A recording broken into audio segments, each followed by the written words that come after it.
Tea கடை kitchen சொந்தங்களுக்கு வணக்கம். ஃப்ரெண்ட்ஸ், இன்றைக்கி பார்த்தீங்கன்னா அறுசுவையும் நாக்கில் நடனமாடக்கூடிய ஒரு அட்டகாசமான டேஸ்ட்டில் ஒரு ஸ்நாக்ஸ் செய்ய போகிறோம். இந்த ஸ்நாக்ஸை இதுவரைக்கும் நீங்கள் கடையில் மட்டுமே வாங்கி சாப்பிட்ருப்பீங்க. இப்போது இது நம்ம வீட்டில் இருக்கிற கொஞ்சம் பொருட்களை வச்சு அதுவும் ஒரு 10 நிமிஷத்துக்குள்ளேயே ரெடி பண்ணி கொடுத்துடலாம். உங்கள் வீட்டு குழந்தைங்க கடைகளில் பாக்கெட்டுகளில் கிடைக்கக்கூடிய அந்த ஸ்நாக்ஸ் தான் ரொம்ப விரும்பி சாப்பிட்றாங்க அப்படின்னு கவலைப்படக்கூடியவங்களுக்கு இந்த ஸ்நாக்ஸு ஒரு பெரிய வரப்பிரசாதமாக இருக்கும். நீங்கள் இந்த மாதிரி செஞ்சு கொடுத்துட்டிங்கன்னா அவங்க கடைகளில் கிடைக்க அந்த ஸ்நாக்ஸை வாங்கி சாப்பிட மாட்டாங்க. இந்த டேஸ்ட்டு அவங்கள அப்படி சுண்டி இழுக்கும். அப்படி ஒரு டேஸ்ட்டான ஸ்நாக்ஸை வாங்க நம்ம செய்ய ஆரம்பிக்கலாம். இப்போ ஒரு மசாலா ரெடி பண்ண போகிறோம். அதுக்கு தேவையானது 2 டேபிள் ஸ்பூன் நாட்டு மல்லி சேர்த்துருக்கேன். சீரகம் 1 டேபிள் ஸ்பூன், பெருஞ்சீரகம், சோம்பு 1 டேபிள் ஸ்பூன், வத்தல் பொடி 1 டேபிள் ஸ்பூனு. நம்ம வத்தலை சேர்த்தா கொஞ்சம் குறன்னு இருக்கும், அதனால் நைஸாக இருக்கிறதுக்காக இதை போட்டால் தான் நைஸாக கிடைக்காதனால வத்தல் பொடி சேர்த்துக்குவோம்.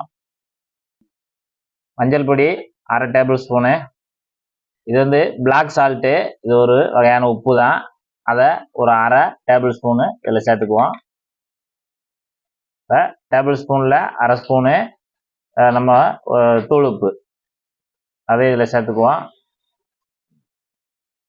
சாட் மசாலா 1 டேபிள் ஸ்பூனு அதையும் சேர்த்துட்டு எல்லாத்தையும் நம்ம ஃபைன் பவுடராக அடித்து எடுத்துக்கிறணும்.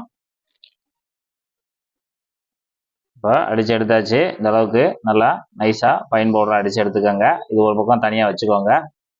இப்போ நம்ம நிலக்கடலை, பச்சை நிலக்கடலை தான் எடுத்துருக்கோம். இது மெஷர்மெண்ட் கப்பில் 1.5 கப்பு இருக்கும். நம்ம வெயிட்டுன்னு பார்த்தோம்னா 250 கிராம் வெயிட்டு. அதை இப்படி கொஞ்சமாக போட்டு 2 தடவையாக பொரிச்சு எடுத்துக்குவோம். இந்த மாதிரி இது கூட நீங்கள் வச்சுக்கிட்டு பொரிச்சு எடுங்க. அப்படின்னா தான் நம்ம கருகாமல் நல்லா பொரிச்சு எடுக்க முடியும். அப்பப்போ லேசாக பிரட்டி விட்டுக்கோங்க, கலந்து விட்டுக்கோங்க. நல்லா முறுமுறுன்னு பொரியட்டும்.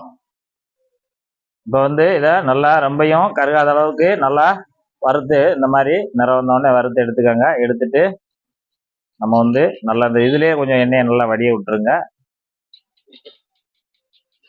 வடிய விட்டுட்டு தாள், டிஷ்யூ பேப்பர் இந்த மாதிரி இருந்துச்சுன்னா, எண்ணெய் உரிகிற மாதிரி இருந்துச்சுன்னா அதில் தட்டிடுங்க. இப்போ நம்ம வறுத்த கடலை, பொரிக்கடலை தான் சொல்லுவோம், வறுத்த கடலை சொல்லுவோம், உடச்ச கடலை சொல்லுவோம். அதை ஒரு மெஷர்மெண்ட் கப்பு 1 கப்பை எடுத்து அதையும் இந்த மாதிரி மீடியமான சூடில் தான் இருக்கணும். ரொம்ப ஓவர் சூடில் இருக்கக்கூடாது, கறி போயிடும். மீடியமான சூடில் இந்த மாதிரி நல்லா பொரித்து இதையும் நம்ம எடுத்துக்கலாம். இந்த அளவுக்கு பொரிஞ்சா போதும். நம்ம இது எல்லாத்தையுமே அரித்து டிஷ்யூ பேப்பரில் பிளேட்டில் கொட்டிடலாம். அதையும் இந்த மாதிரி டிஷ்யூ பேப்பரில் போட்டு அந்த எண்ணெய் உரிகிற அளவுக்கு உரிய விட்டுருவோம். முந்திரி பருப்பு நம்ம மெஷர்மெண்ட் கப்பில் 1/2 கப்பு, நம்ம வெயிட் பார்த்தா 100 கிராம் இருக்கும். அதையும் இந்த மாதிரி பொரித்து எடுத்துக்குவோம். அதாவது நம்ம எண்ணெய்க்கு தக்கன இந்த மாதிரி ஒரு பொரிக்கிற அந்த கரண்டி வச்சுக்கோங்க. நம்ம எண்ணெய் எவ்வளவு இருக்கோ அதுக்கு தக்கன பொரிக்கிற கரண்டி வச்சுக்கோங்க. இந்த அளவுக்கு பொரிஞ்சா போதும். அதையும் நம்ம எடுத்து இந்த பிளேட்டில் இருக்க டிஷ்யூ பேப்பரில் தட்டிடலாம். இது நம்ம திராட்சை, உலர் திராட்சை. இது 1/2 கப்பு, மெஷர்மெண்ட் கப்பில் 1/2 கப்பு, இடம்னு பார்த்தா ஒரு 75 கிராம் வரும். அதையும் நல்லா பொரிச்சு எடுத்துக்கலாம்.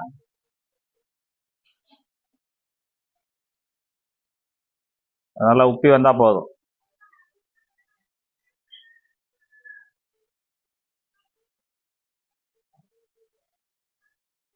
இந்த அளவுக்கு உப்பி வந்த உடனே அதையும் எடுத்து நம்ம அதே டிஷ்யூ பேப்பரில் அந்த பிளேட்டில் போட்டுடலாம்.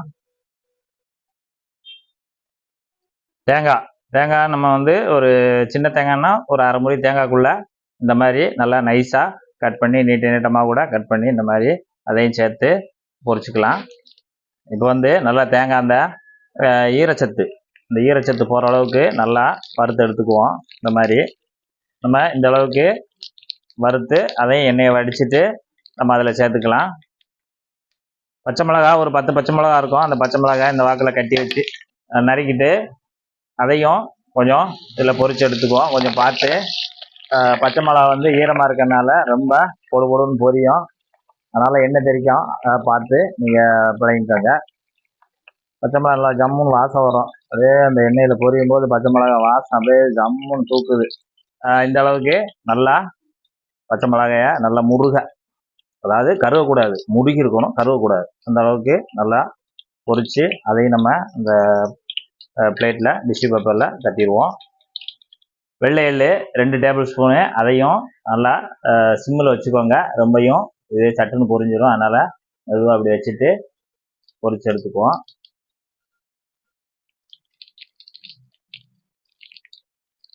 அவ்வளோதான்.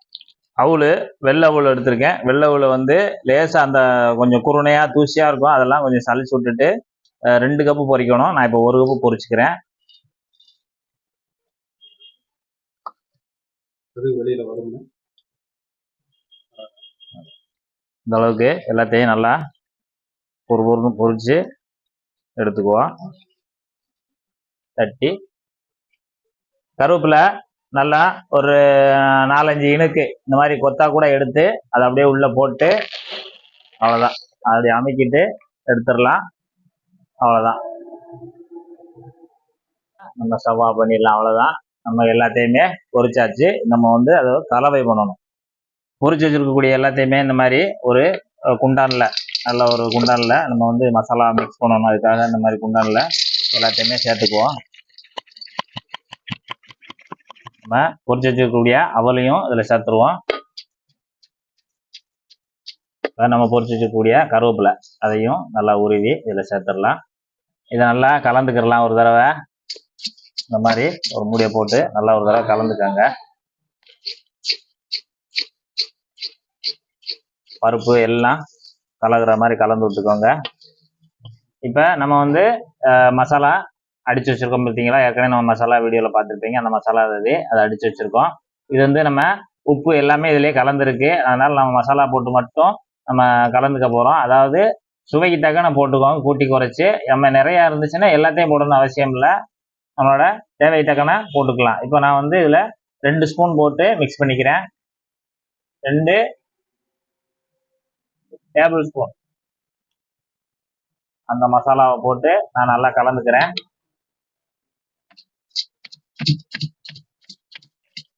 நல்லா மசாலாவை நல்லா எல்லாத்துலேயும் மிக்ஸ் ஆகிற மாதிரி கலந்து விட்டுக்கோங்க.